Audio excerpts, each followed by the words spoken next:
Well, a hearty shalom to you, Jeffrey Seif here, and I'm glad you're there. Glad to be with you back in the States. Well, I'm really glad to be with Barry. I'm really not with you. There's been some communication. By the way, you all have my email, write me, phone, call. I'm all about wanting to stay in touch. I mean that sincerely. I know these days will pass with the social distance and closing down. And, I sent out a survey to see who wants to get back together again. And a number are saying, let's be a little more cautious for a little bit. So let's do that. And let's do it like this, just opening up the Word. It's great to come to you. As I said, I'm glad to be back with Barry. I'm glad to be home. I'll be turning around in about 2 weeks and going back there for a couple weeks. And then I'm coming back and I'm not going nowhere. Things will lighten up, I trust. The doors will open, things will be getting back. And I'm looking forward to opening up the congregational doors and being with you. Until then, as I said, hey, listen, why do you think God created email and phone? Let's stay in touch that way.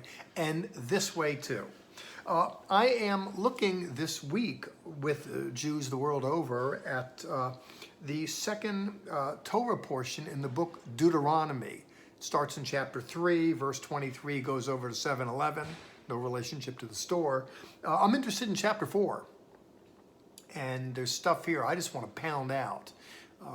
For those of us that are concerned, I know I am. I hear on the news, who's going to be elected and, political intrigues, social unrest. And I'm concerned, as you are as well, about the prospects for success in life. I want you to pay attention to this. Do it for you, for your heart and head, not for mine. Chapter 4, verse 1. Now, O Israel, now, listen to the statutes and ordinances that I am teaching you to do so that you may live and go in and possess the land that Adonai, the God of your fathers, is giving you. God is involved in opening doors and providing an inheritance. And success in life is predicated upon being obedient to Him, which is why I say that success in life for us has less to do with what happens at 1600 Avenue, the White House. It has less to do what happens at the White House than what happens in your house, where you live. And speaking of which, that we have an earth suit, a body, and there's something living within that. There's an executive apparatus that makes decisions. And success in life has more to do with that, in my opinion, than whether a Democrat or Republican's in the White House. Now, I have my preference. I surely do. But I'm here as a minister of the Word. And therein we're told that there are benefits that accrue to the faithful. And God is the one that's standing behind this warranty. He says, you must not add to the word that I am commanding or take away from it in order to keep the mitzvot of Adonai, the commandments of the Lord, your God, that I am commanding you. Your eyes have seen what Adonai did at Baal of Peor. It was a summary judgment. For Adonai your God has destroyed from among you everyone who followed Baal of Peor. You know what they say about payback. And the devil has his day, but God's going to have his way at the end of the day. He does. In verse 4, but you who hold tight to the Lord your God are alive today, all of you. There you go. Holding tight, the commitment to Him. Listen, as I make my journey from the womb to this tomb, stuff comes up that tests my resolution. You got to chazak, be strong, be firm. In verse 5, see, earlier he said hear, now he says see, just as Adonai my God commanded me, I have taught you statutes and ordinances to do in the land that you're about to enter to possess. You must keep and do them, for it is your wisdom and understanding in the eyes of the peoples who will hear all these statutes and say, surely this great nation is a wise and understanding people. Now, many are not wise and understanding, many are foolish. But he says here, you are to observe Now, what's going to happen is that translates into a kind of success in life that draws the attention of others, and then your success in life becomes a witness. That's what he says here. You do this so that way those in proximity to you will see the results at work in you. There's not just a promise which is made, and there is, but there's a promise, and attached to it is a purpose. Not simply that God wants to bless his people, but he wants to make his will known, not just to us, but through us, that others might be attracted. See, success in life. A lot of people want it, not everybody has it, because people are not serious about the Lord. He says in verse 7, "For what great nation is there that has God so near to them as Adonai, our God, is, whenever we call on him?" Right there.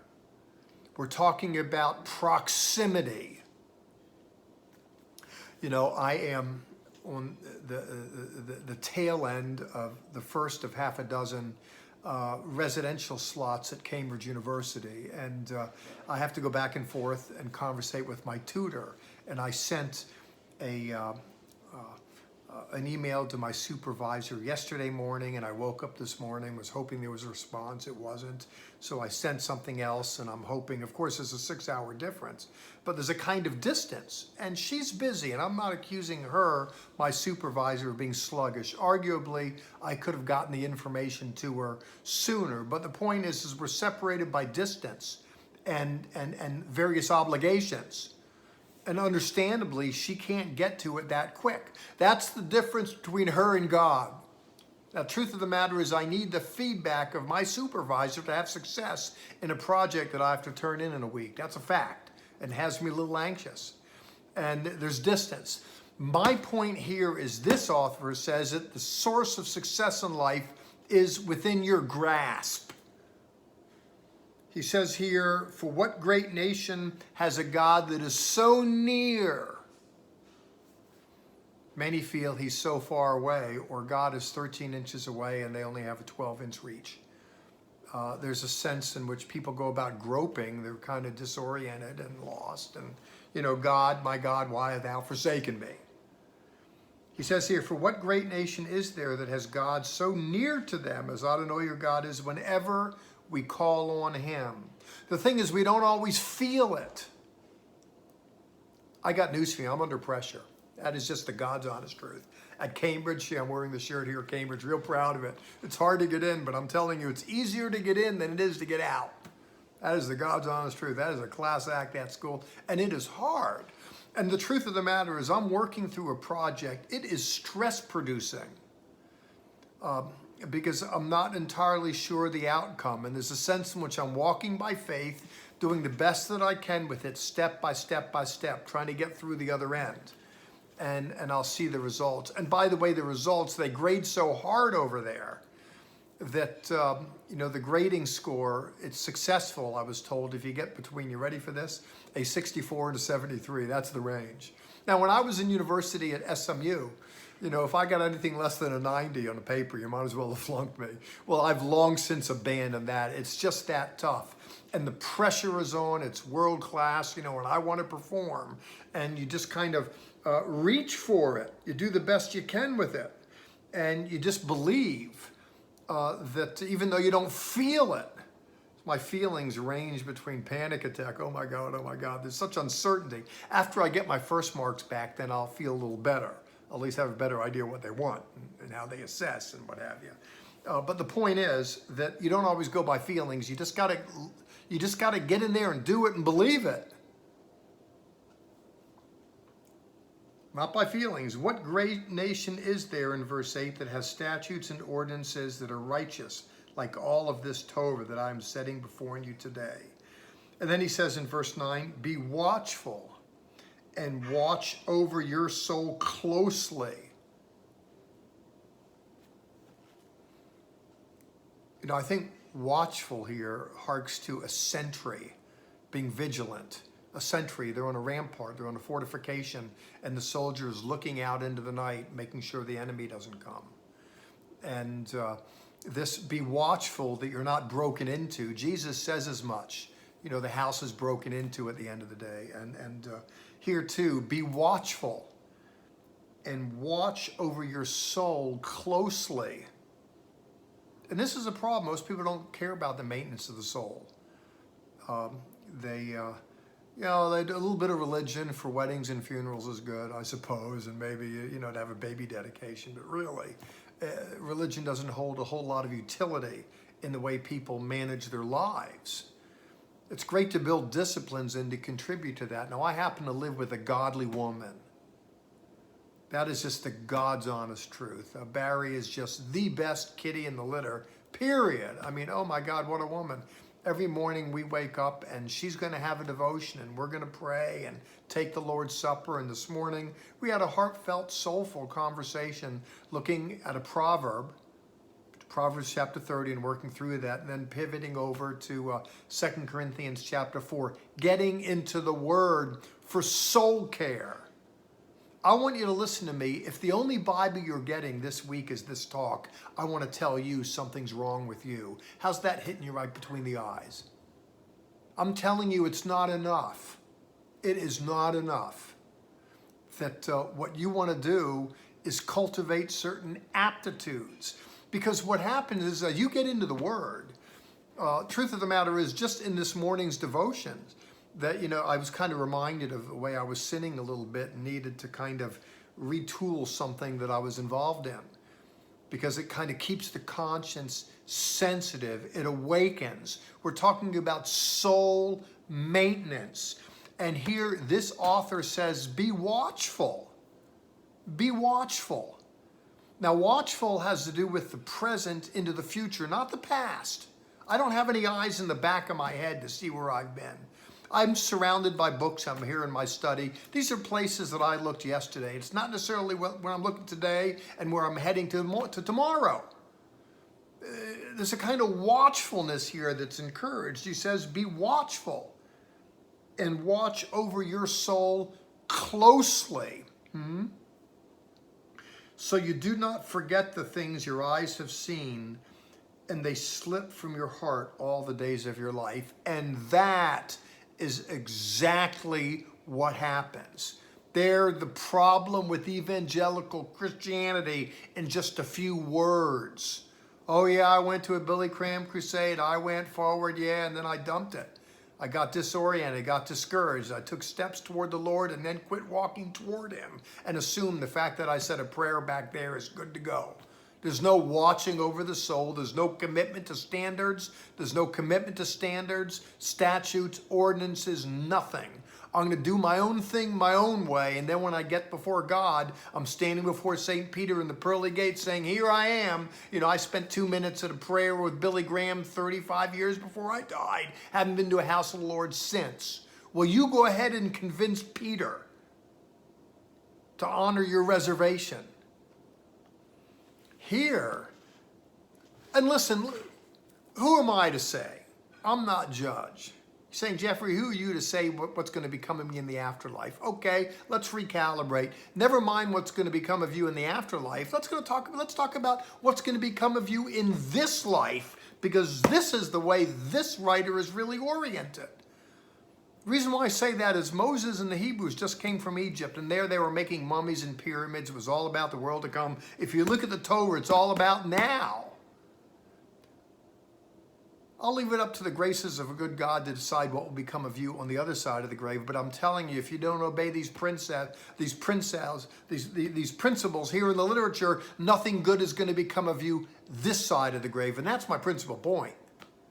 Because these commandments hark to ethics, values, and virtues. And listen to me, you can't lose with the stuff I use. This stuff will get you through it. It'll get you through COVID-19. It'll get you through bad economies. It'll get you through miserable people, through unemployment, through difficult circumstances. Legion are the testimonies of people who say, taste and see that the Lord is good. Happy is the man or woman who takes refuge in Him. He says here, but don't let it slip. And this, by the way, is the problem with this distant stuff. Stuff slips. I had that, by the way, the other day, looking at an academy class. I'm running 4 police academy classes concurrent, one of which has never had any face-to-face. It's all been online. Others started face-to-face and had the benefit of developing this community, this momentum, the shared expectation, shared energy, and they're kind of reaching into the future. The one group, the new class that started a few weeks ago, never had the benefit of the group, and the scores are lackluster as compared to the other 3. And the only difference is they never had the experience of each other. So I kind of jumped into the class and spoke to them the other morning with an exhortation. There's benefits of association, which you don't get right now because you're just alone under the dome at the home, You don't have the benefit of gathering together. As the author of Hebrews says, don't neglect to gather together as is the habit of some. And he says, don't neglect to show hospitality. He encourages to encourage one another, all the more as we see the day drawing near. There's benefits of being together, up close and personal. Until such time as that, this is what we got. And I'm telling you, you've heard great messages. My wife, Jay, we just have a great group of people here. And I'm telling you, when I heard my wife's talk the other week from England, I thought, oh my Lord, they're going to fire me and hire her. Well, it's great to be the boss. It can't happen. It's a dictatorship. And I don't think Barry wants to take away anything from me, but I surely do appreciate her. There's a lot of talent of women and men who open up the Word. Juan David and others, truth be known. Just a lot of talent here. We've attracted a lot of people. I've only mentioned a few names. There are more. We're going to get together in short order, but until then, let me encourage you to be faithful unto the Lord, to be vigilant, as this author says. You are to make, he says, that you are not to forget the Lord's ways, but you are to make them known to your children and your children's children.